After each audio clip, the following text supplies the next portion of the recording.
और इस बुलेटिन में हम आपको दिखाते हैं वो खबरें जो पूरे सप्ताह सबसे ज्यादा चर्चा में रहीं। लेकिन आज हम सरहद पार पाकिस्तान में भारत के खिलाफ चल रही एक बड़ी साजिश का खुलासा करने वाले हैं। पाकिस्तान के नापाक कोड को हम डिकोड करने जा रहे हैं। हम आपको दिखाएंगे कि कैसे पाकिस्तान में ब्रेन वॉश का सबसे खतरनाक और खौफनाक प्लान चल रहा है। वहीं आपको लॉरेंस के राजदार की पूरी कहानी भी बताएंगे। लॉरेंस के गैंग को कैसे खत्म किया जा रहा है, इसके साथ ही जयपुर में बड़े भ्रष्टाचार का भी खुलासा करने वाले हैं कि आखिर कैसे एसीबी ने भ्रष्टाचार में लिप्त एक महिला अधिकारी को लाखों रुपए की रिश्वत लेते हुए रंगे हाथों धर दबोचा। तो बने रहिए हमारे साथ और शुरू करते हैं खबर में दम है।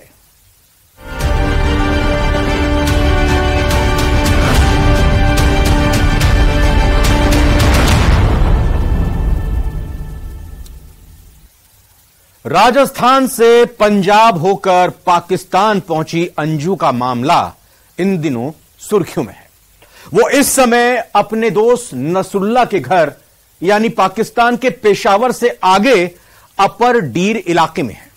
अंजू का कहना है कि उसे लेकर कई गलत अफवाहें देश में उड़ाई जा रही हैं कि वो अपने प्रेमी से मिलने के लिए पाकिस्तान गई है, जो कि बिल्कुल गलत है। यह अंजू का दावा है। वहीं अंजू के भी कई झूठ सामने आए हैं जिससे उस पर कई सवाल खड़े हो रहे हैं।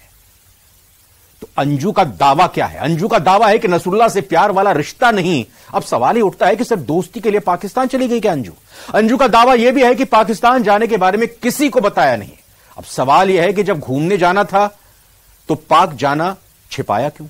अंजू का एक और दावा, और वो ये कि नसरुल्लाह से बात होती थी, बेटी को बताया था। अब सवाल यह उठता है कि बेटी को बताया तो बेटी ने अंजू के इस दावे को नकारा क्यों? दावा अंजू का यह भी था कि पाकिस्तान पासपोर्ट और वीजा लेकर वो आई है। सवाल अब उठता है कि पाक हाई कमीशन में उसकी मदद किसने की? एक और दावा है अंजू का, वो ये कि नसरुल्लाह और उनका परिवार बहुत अच्छा है। अब सवाल यह है कि क्या नसरुल्लाह ने उसका ब्रेन वॉश कर दिया है? दरअसल अंजू से फातिमा बनकर नसरुल्लाह से निकाह करने की खबरें पाकिस्तान से लगातार मिल रही हैं। लेकिन अचानक से ऐसा क्या हुआ कि 2 बच्चों की मां अंजू सब कुछ छोड़कर पाकिस्तान चली गई? सवाल कई सारे हैं, लेकिन इसमें सबसे बड़ा सवाल है कि कहीं अंजू का ब्रेन वॉश तो नहीं किया गया? क्या अंजू का किया गया है ब्रेन वॉश? मैं यहाँ पे लीगल तरीके से आई हूँ और मैं अपनी प्लानिंग से आई हूँ। ये कोई 2 दिन की बात नहीं है कि मैं अचानक से आ गई हूँ और मैं यहाँ पे सेफ हूँ। शादी बताकर पाक जाना है कितना साफ? फैमिली है यहाँ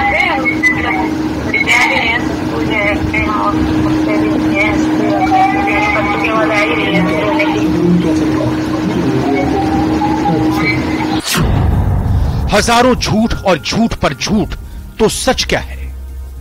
आ रहे हैं लोग क्योंकि मेरे दोस्त के पास आई हूँ तो इसलिए इशू बना रहे हैं कि कोई कह रहा है सगाई कर रहे हैं, कोई कह रहा है शादी कर रहे हैं, पर ऐसा कुछ भी नहीं है। मैं बस विजिट में आई हूँ, लीगली आई हूँ और अभी मुझे वापस जाना है और बस मैं 1-2 दिन में। मोहरा नया, नापाक गेम पुराना।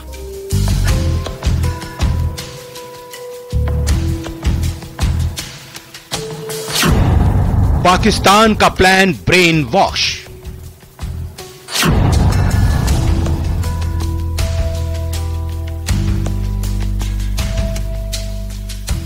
भारत से पाकिस्तान गई अंजू की कहानी पाकिस्तान से भारत आई सीमा हैदर से बिल्कुल अलग है, क्योंकि सीमा हैदर जहां पर आई है वो सबसे सुरक्षित है। इस बात को खुद सीमा हैदर ने स्वीकारा है और पाकिस्तान में महिलाओं की बेकदरी की कहानी भी सीमा हैदर ने बताई है।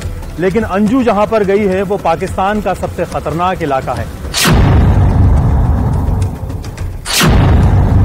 अंजू खैबर पख्तूनख्वा के दीरबाला जिले में है।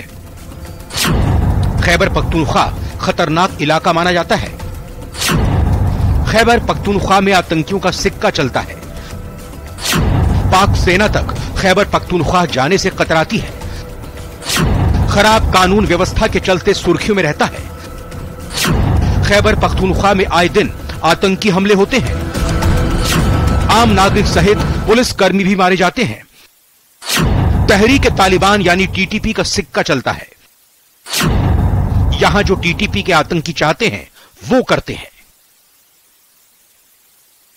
यानी अंजू ने इतनी हिम्मत जताई कि वो उस इलाके में चली गई। ये पूरा मामला उसके ब्रेन वॉश किए जाने वाली थ्योरी के ऊपर इशारा कर रहा है। अंजू ने इस दौरान एक नहीं कई झूठ बोले जो उसके उन तमाम तरह की बातों पर सवालिया निशान खड़े कर रहे हैं। ऐसे में इस पूरे मामले में कहीं ना कहीं पाकिस्तान या किसी आतंकी संगठन द्वारा उसके ब्रेन वॉश किए जाने के गेम की तरफ इशारा लग रहा है।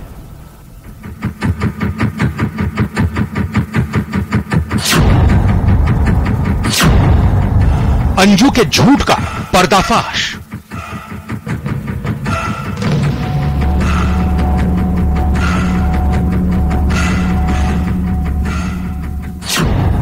पति से किए झूठे वादे का खुलासा।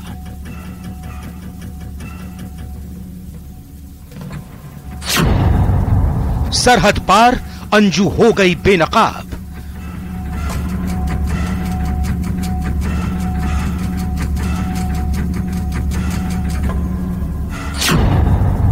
नकाब में अंजू, बेनकाब वादे।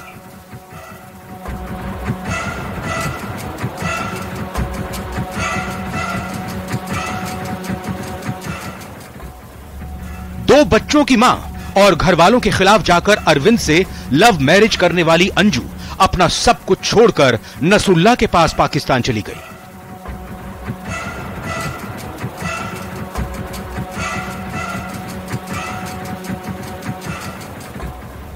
दो साल तक नसरुल्लाह ने अंजू का इतना ब्रेन वॉश किया कि उसने वीजा, पासपोर्ट सब बनवाया और फिर सबसे झूठ बोलकर बिना किसी डर के इतना बड़ा फैसला ले लिया। किसी को भी नहीं, उनके माता पिता किसी को भी नहीं पता है, किसी को नहीं है। वो संडे को मेरे को शाम को फोन आया तो मैंने बोली सबको बता दिया मैं। क्या आपको ये खबर मीडिया के थ्रू मिली है या अंजू ने आपको फोन किया था? वो अंजू का फोन आया था। हाँ। उसके भाभी पे व्हाट्सएप पे, तो बोली कि जीजू फोन आ रहा है, बात कर लो। हाँ। तो उसने बताई कि मैं रियल में बताऊं कहाँ हूँ। हाँ तो रियल में बताओ। तो उसने लाहौर का नाम लिया। पासपोर्ट बनवाने के लिए अंजू ने पति से पहला झूठ बोला था।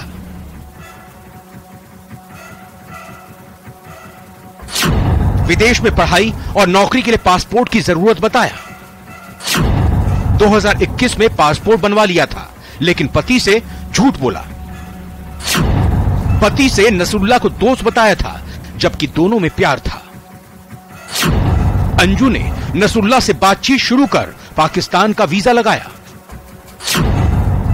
2 साल तक अंजू और नसरुल्लाह वीजा की प्रक्रिया में लगे रहे थे। 20 जुलाई 2023 को जयपुर जाने की बात कहकर वो पाक चली गई। तो अंजू सोसाइटी से निकलती है और सोसाइटी से निकल करके वो ऑटो करते हुए दिल्ली से चंडीगढ़ होते हुए वाघा बॉर्डर पहुंचती है। 21 जुलाई को वाघा बॉर्डर पार करके वो पाकिस्तान पहुंच जाती है। पाकिस्तान में वो सीधे जो है लाहौर पहुंचती है। लाहौर पहुंचने के बाद में नसरुल्लाह उसे बाकायदा वहां रिसीव करने के लिए आता है और अपने साथ लेकर के रवाना हो जाता है। इस दौरान अगर आप देखें कि जो पूरा घटनाक्रम होता है उसका खुलासा होता है 23 जुलाई को। जब पूरा मामला खबरों में आता है तो अरविंद को पता चलता है कि उसकी पत्नी अंजू पाकिस्तान में किसी युवक से मिलने गई है। जब अरविंद अंजू को फोन करता है तो वो उसे बताती है कि मैं लाहौर में हूं, जबकि वो नसरुल्लाह के साथ खैबर पख्तूनख्वा में होती है। अच्छा, खाना खा लिया? कब तक आए? यहाँ तो मैंने चिकन बनाया था।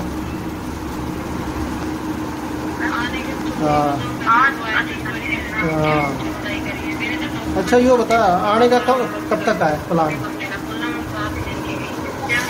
आने का?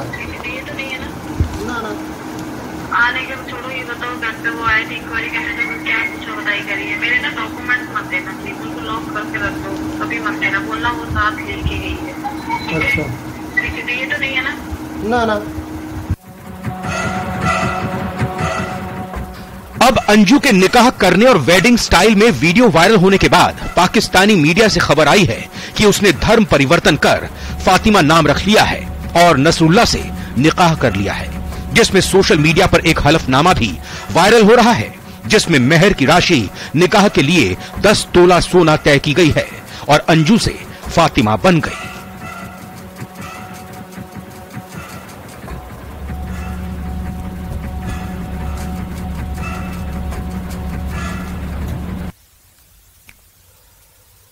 तो कुल मिलाकर देखा जाए तो अब अंजू का एक नया वीडियो सोशल मीडिया पर खूब वायरल हो रहा है। इस वीडियो में अंजू नसरुल्लाह के रिश्तेदारों से गिफ्ट लेती दिखाई दे रही है। अब ये कहा जा रहा है कि अंजू को नसरुल्लाह से निकाह के बाद गिफ्ट दिया जा रहा है, तोहफे दिया जा रहा है। हालांकि अंजू खुद अभी तक शादी से इनकार करती रही है और उसका यह कहना है कि वो जल्द ही भारत लौटेगी। लेकिन नए वीडियो ने एक बार फिर अंजू को सुर्खियों में ला दिया है। अब तो ये सवाल उठ रहे हैं कि अंजू बार बार झूठ क्यों बोल रही है। 2 दिन पहले ही अंजू और नसरुल्लाह का साथ खाना खाते हुए एक वीडियो भी वायरल हुआ था और वो वीडियो भी आपने देखा। अब ये वीडियो आप देख रहे हैं कि जब नसरुल्लाह के परिवार वाले रिश्तेदार उसको गिफ्ट दे रहे हैं।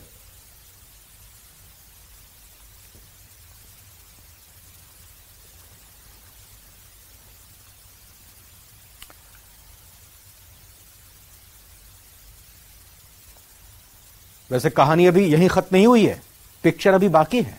पाकिस्तान के सबसे खतरनाक इलाके में जाने वाली अंजू के जहां निकाह और उसके बाद पार्टी की तस्वीरें आ रही हैं, तो वहीं इस बीच पाकिस्तान ने एक और नया शिकार ढूंढ लिया है और वो भी राजस्थान का ही है।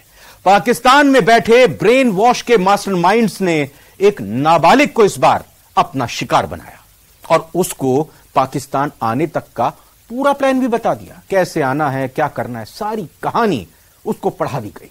दरअसल अंजू की प्लानिंग किस तरह से थी ये आपको बताएंगे और साथ ही साथ इस लड़की की प्लानिंग भी बताएंगे आपको। पासपोर्ट बनवाने के लिए अंजू ने झूठ बोला था और गजल की पहेली की भी बात यहां पर करेंगे। गजल ये एक काल्पनिक नाम इस तरीके से क्योंकि ये नाबालिग है लड़की। तो गजल का यह दावा कि इस्लामाबाद की रहने वाली बताकर उसने झूठ बोला। अंजू की प्लानिंग क्या थी, अंजू ने कैसे झूठ बोला? अंजू का कहना है कि पढ़ाई नौकरी के लिए पासपोर्ट की जरूरत थी और फिर गजल की यह पहेली है कि उसका दावा कि परिवार के पास जाने की बात बताकर वो गुमराह कर रही थी। कह रही थी कि पाकिस्तान जाऊंगी, परिवार मेरा वहां रहता है, मैं पाकिस्तान की हूं। अंजू की प्लानिंग एक और थी। उस प्लानिंग में झूठ था, वो ये कि 2021 में पासपोर्ट बनवा लिया, पति से झूठ बोला और फिर गजल की पहेली भी कुछ ऐसी ही थी, उलझी हुई। 3 साल पहले उसका यह दावा था कि श्री माधोपुर आने की बात उसने बताई कि पाकिस्तान से 3 साल पहले पाकिस्तान आई थी, राजस्थान आई थी। वहीं अंजू की एक प्लानिंग थी, उस प्लानिंग के मुताबिक नसरुल्लाह को उसने दोस्त बताया था, जबकि वो तो प्यार निकला। तस्वीरें साफ तौर पर गवाही दे रही हैं। गजल की पहेली भी ऐसी उलझी हुई है। गजल का कहना है कि 3 साल पहले बुआ के साथ पाक से वो आई थी। अंजू की प्लानिंग क्या थी?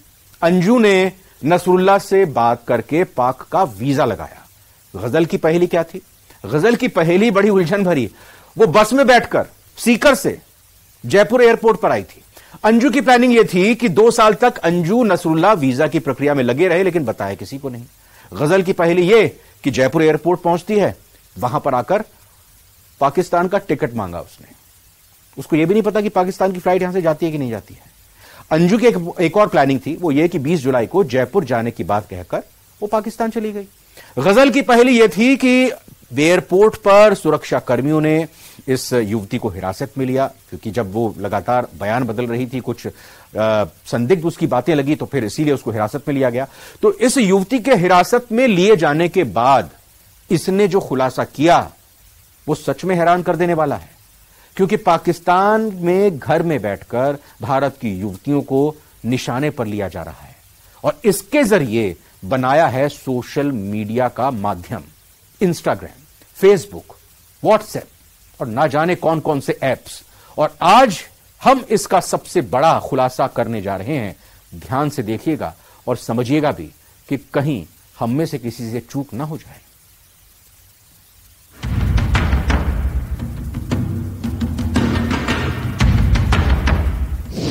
पाकिस्तान का नया हथियार,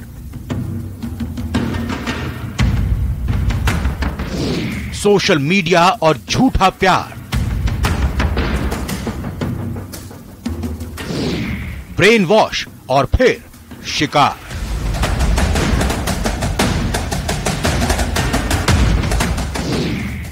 सरहद पार नहीं कोई विचार।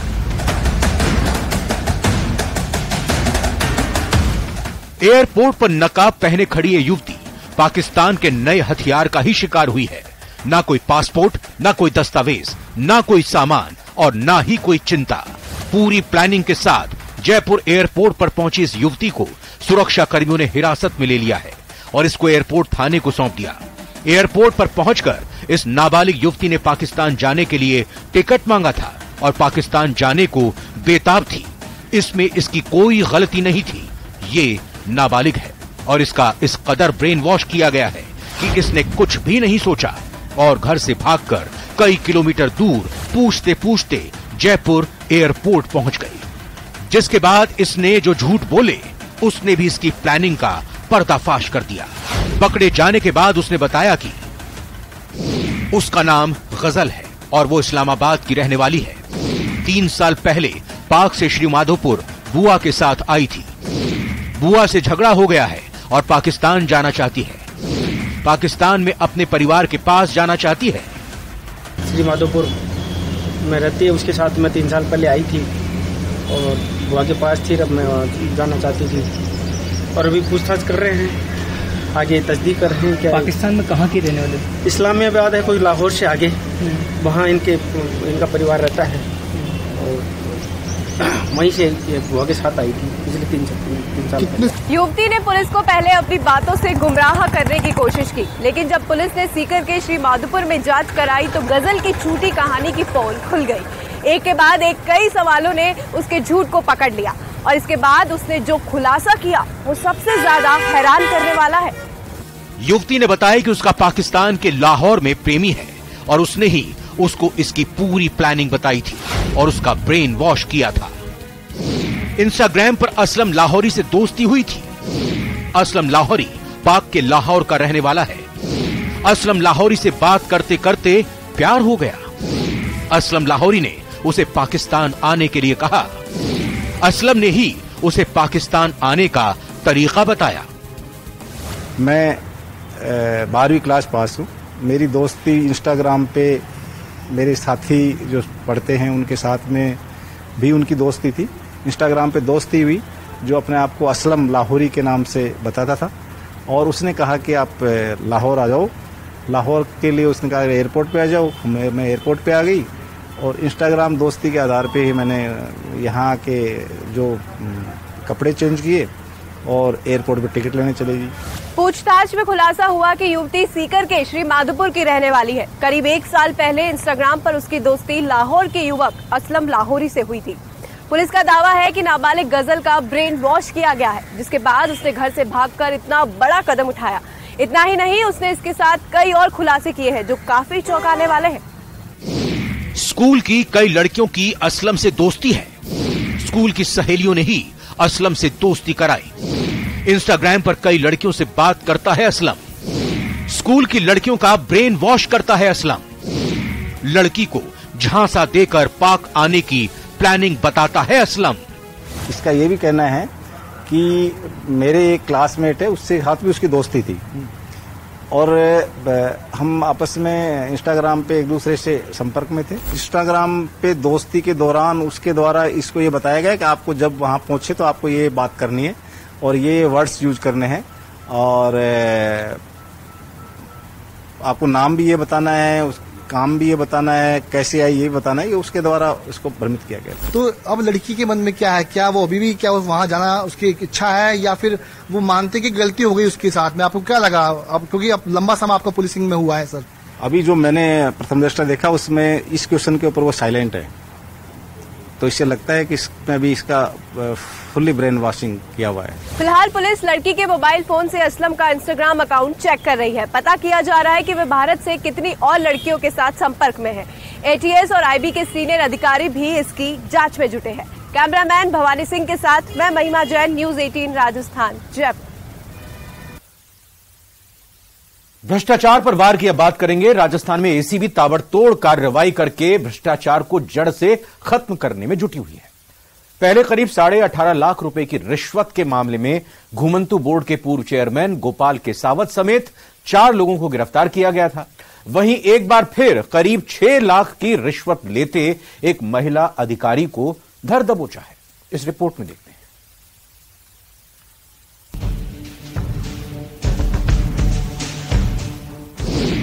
एसीबी का ताबड़तोड़ एक्शन।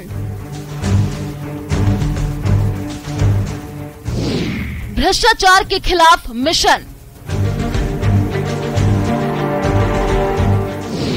पहले 18.5 लाख का खुलासा।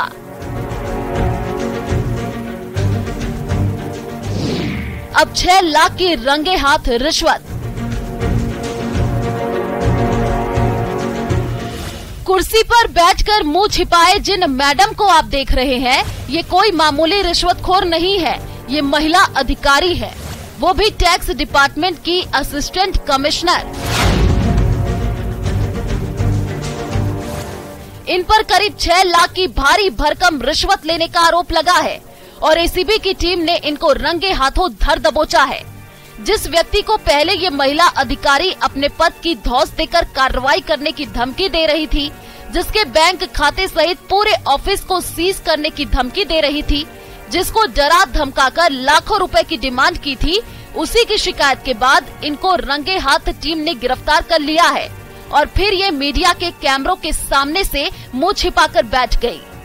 भ्रष्टाचार निरोधक ब्यूरो ने झालना स्थित सेल टैक्स डिपार्टमेंट की सहायक आयुक्त प्रियंका शर्मा को 6,10,000 रुपए की रिश्वत लेते रंगे हाथों गिरफ्तार किया है। कार्रवाई के दौरान कैमरा देख प्रियंका शर्मा अपना चेहरा छिपाकर बैठी रही। आरोपी महिला अधिकारी ने फर्म संचालक के खाते ऑफिस को सीज करने की धमकी देकर रिश्वत मांगी थी। इसी कमरे में जो एसीपी प्रियंका शर्मा यहाँ बैठी हुई थी, लेकिन अब चूंकि अब पहले जब रिश्वत ली गई तब शायद मुझे लगता है शर्म नहीं आई होगी, लेकिन अब शर्म का लिहाज है कि ये जो पीछे कैबिन है, ये पे ये मैडम ये पीछे की तरफ बैठी हुई है और अब तक सामने थी आ रही थी, लेकिन अब जो है मैडम शायद अपने जो है चेहरा छुपाती हुई यहाँ पर नजर आ रही है।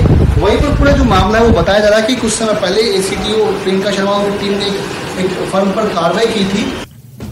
एसीबी टीम ने फर्म संचालक से रिश्वत के रुपए लेने वाले दलाल रिश्तेदार को भी अरेस्ट किया है।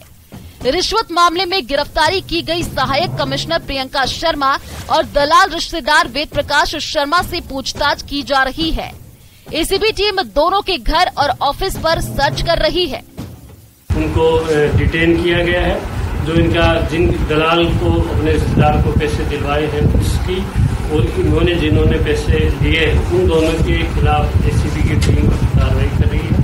और जो पैसे दिलवाए गए थे उसके बारे में जो आरोपी हैं उनका कहना है कि मेरे घर पे खड़े हुए, तो उनकी भी आगे की जो नियमानुसार कार्रवाई होगा। वाणिज्यकर विभाग में प्रियंका शर्मा सहायक वाणिज्यकर आयुक्त के पद पर तैनात है। जौटवाड़ा के सत्यनगर में रहती है। वहीं दलाल वेद प्रकाश शर्मा कालवाड़ रोड पर स्थित तिरुपति फ्लैट्स में रहता है।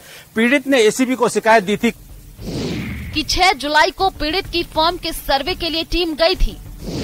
टीम का नेतृत्व सहायक कमिश्नर प्रियंका शर्मा कर रही थी।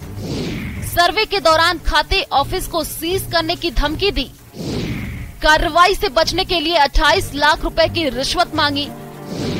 बार बार धमकाने पर 13,50,000 में सौदा तय हुआ था। इसमें 7,28,000 रुपए टैक्स की रकम भी शामिल थी। पीड़ित का आरोप है कि टैक्स के 7,28,000 रुपए ऑनलाइन जमा करवाए गए थे। प्रियंका शर्मा ने रिश्वत की राशि से 2,000 रुपए ड्राइवर और 1,000 रुपए गार्ड को दिलवाए थे। रिश्वत के बाकी बचे 6,19,000 रुपए देने का दबाव बनाया, जिसके बाद 6,10,000 रुपए पर प्रियंका अड़ गई थी। इस तरीके से 4 दिन पहले शिकायत मिली। शिकायत मिलने के बाद में एसीबी ने पूरे मामले का सत्यापन किया। लाखों रुपए की डील थी और उसमें प्रियंका शर्मा न सिर्फ खुद अकेले बल्कि अपने रिश्तेदार, अपने भाई और अपने ड्राइवर के मार्फत रिश्वत के गंदे खेल को खेल रही थी। और उससे पहले जो प्रियंका शर्मा होंगे ड्राइवर ने पैसे भी लिए होंगे, भाई को पैसे दिलवाए गए और आखिरकार एडिशनल एसपी बजरंग सिंह की टीम ने इस बड़े ट्रैप को अंजाम दिया है। जी, एसीबी की टीम ने पीड़ित और दलाल रिश्तेदार वेद प्रकाश का आमना सामना करवाया, जिसके बाद वेद प्रकाश शर्मा ने प्रियंका शर्मा के लिए 6,10,000 रुपए की रिश्वत लेना स्वीकार किया। कैमरा पर्सन यासीन खान के साथ राकेश शर्मा, न्यूज 18 राजस्थान, जयपुर। खबर में दम है में आज फिलहाल इतना ही।